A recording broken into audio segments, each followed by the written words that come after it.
I'm always delighted when Dr. Grant Mullen can be with us. He's been a good friend to me. He's been also a great person to bring enlightenment on many of the subjects that you and I have been coping with, especially related to COVID, our mental health, and our self-esteem.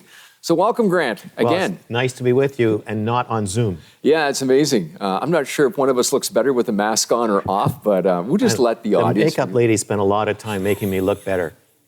Yeah, Grant, we're going to start laughing right away. And we got some serious stuff to talk about. But we are talking about joy. And one of the things that COVID has done is just rob people of so much joy and self-esteem, self-worth. And they just kind of, the elevator has gone into the parking garage. It's just gone right down. Why is that? Well, during COVID, all the things that we normally do this time of year were removed. We're allowed to do a few more things this year. But last year, like, every family gatherings are a risk. I mean, everyone you talk to anywhere is now, a potential carrier. So that all the normal things we did to liven up our lives in the holiday season were taken out because it was forbidden.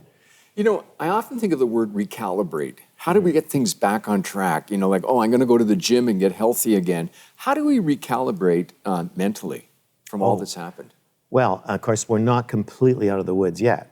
But as far as COVID goes, because we're still wearing masks and we're still limited. But as those restrictions come off, actually people bounce right back. Like after the world wars, people bounce back faster than was expected. So we actually are very resilient. We can actually bounce back faster than people think.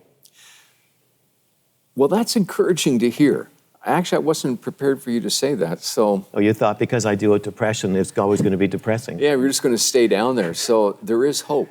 Oh, yeah. So tie in, though, my whole understanding of God's presence in our life and what we can do to help with the recovery. Because in one sense, if you say that, do I need the presence of God in my life? Well, the first, as Christians, the first thing to think of is that God saw the pandemic coming. So he knew it was coming. So that he made provision for us to actually survive and even thrive through it. And so that if he is walking through with us through this situation, that means that at the end of it, we can be stronger than when we went into it. Because during the COVID times, when so many normal activities were removed, it actually gave us time to get to know God better, because we were less distracted. I have heard that said by different people at different times.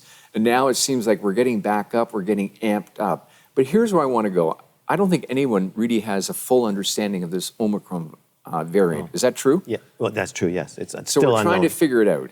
But as I listen to the news, my goodness, the fear hype is huge. Yeah. Why are they doing that? Well, just look at the stock market. It just plummeted because of global fear.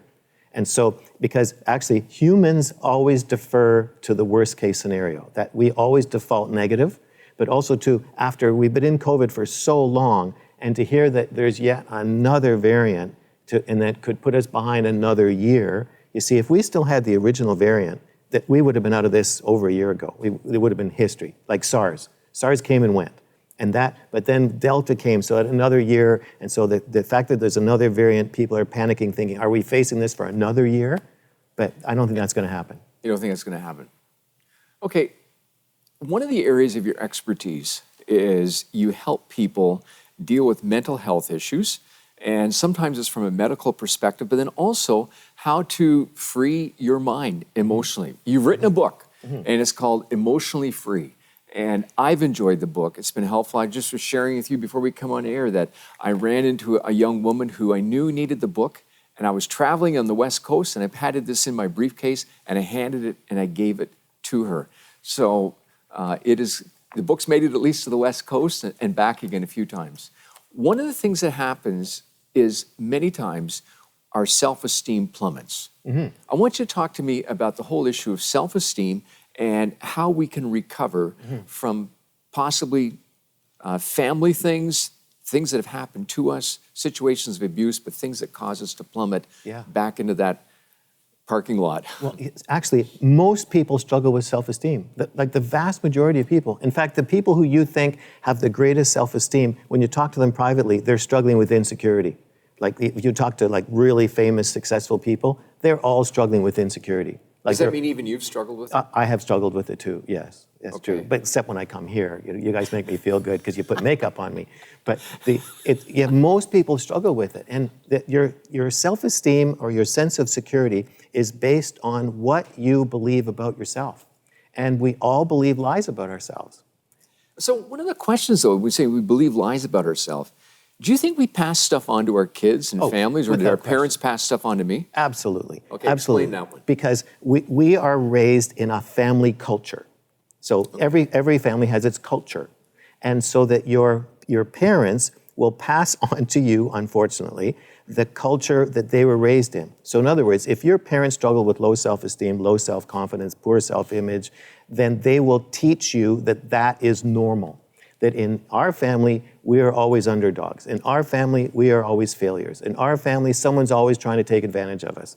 Okay, and that becomes the language, the rhetoric. Absolutely, yeah. And then the kid said, "Yep, the world is always going to be negative. I will never succeed. I will always struggle." If that's your culture, that becomes your normal. And so we pass our dysfunctions on to the next generation, unfortunately.